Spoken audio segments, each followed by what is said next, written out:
Hi class, welcome to the instruction video for our week 3 points of view assignment. Now this assignment is worth 12 points, which is going to be the most points any assignment is worth other than our final assignment in the class. So it's important that you fully understand the instructions so that you can do your best job on it. So to start, I wanted to go over the assignment just to give you an idea of what we're looking for and why this assignment is in the course. The assignment overview is that the goal of the assignment is for students to demonstrate that they have mastered or understand the objectives from week 3. And I've copied the objectives for you here. The first objective is to determine what information is needed when formulating opinions. Objective 2 is to analyze the reliability of messages and also the credibility of messengers. So it's important to note that those are two separate things that we want to be looking for and demonstrate that we understand the difference between the two. And then the third is to substantiate points of view on issues and problems. This means to be able to prove what you're saying. So substantiate or give proof that your point of view is backed up by research. So I wanted to break it down into the 3 steps. There are 3 steps in the assignment, and step 1 is to provide your opinion on one of the following issues in at least 75 words. Note that it says at least, so if it's more than 75 words, that's okay, but just 75 words would be the minimum.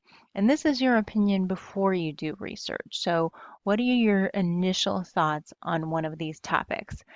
There are 3 different topics that you could select, either death penalty, climate change, or information on the welfare system or public assistance. And what I'm looking for in your discussion is a article or thoughts on both sides of the issue. So for the death penalty, whether you're pro or against death penalty, give your opinion about that. Climate change, there are people who believe that climate change is not a major issue or that global warming is not man-made. There are folks on the other side of that issue. So we're looking at issues that have two sides.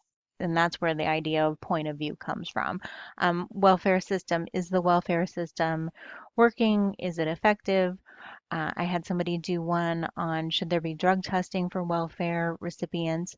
So you want to look at an issue that has two sides. And you can ask me if you have something that you feel close to or that's important to you that you'd like to use.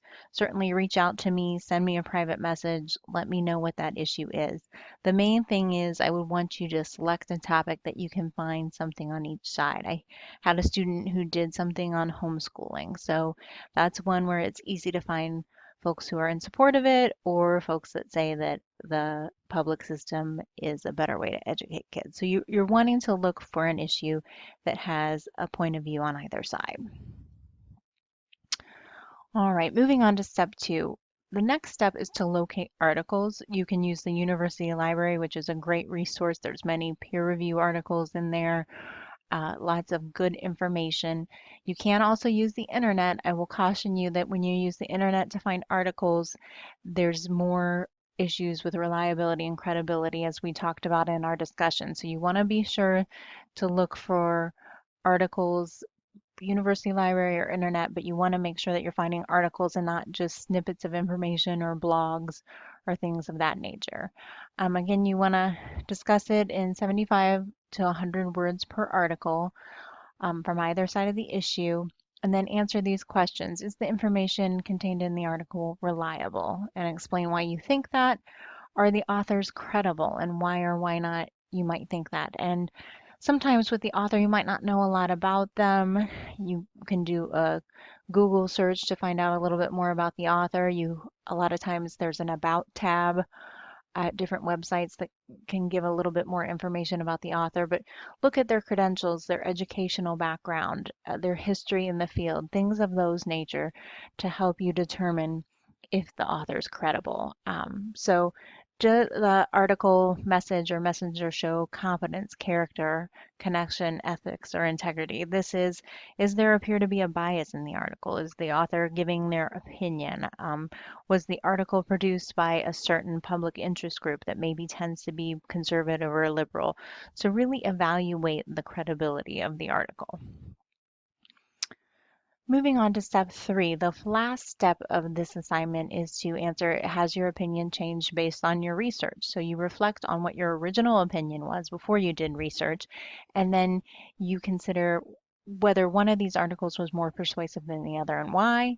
Did your opinion change, and why or why not that might be? So that's the final step. Again, at least 75 words. If you go over 75 words, that's okay, but 75 words should be a minimum. Couple of housekeeping things, formatting to make sure that you've got your paper properly formatted.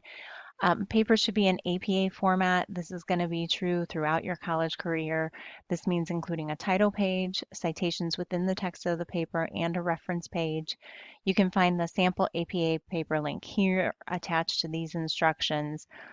You'll notice in there there's a abstract in that paper. That's not needed for this course. This is a short paper, so you don't need to include the abstract, but it's good to look at it so you can see how the title page should be formatted. What information do you need to include on your title page? It's also great to look at how the citations are set up in the paper there. You can look at how those citations are listed and use that as a guide. Um, the paper should start with a brief introduction that previews the main points of the paper and end with a conclusion that summarizes the points. These paragraphs don't have to be long, they can be just a couple of sentences. Remember that they at least need to be 2 sentences, that one sentence alone is not a paragraph. So this is important for all essays that should have an intro and a conclusion, just to let the reader know the path that you're going to be going on. And then my last point here is to include citations. I mentioned this above, but it is so important. Anytime you're referring to concepts from our textbook or these articles that are not common knowledge, there needs to be a citation.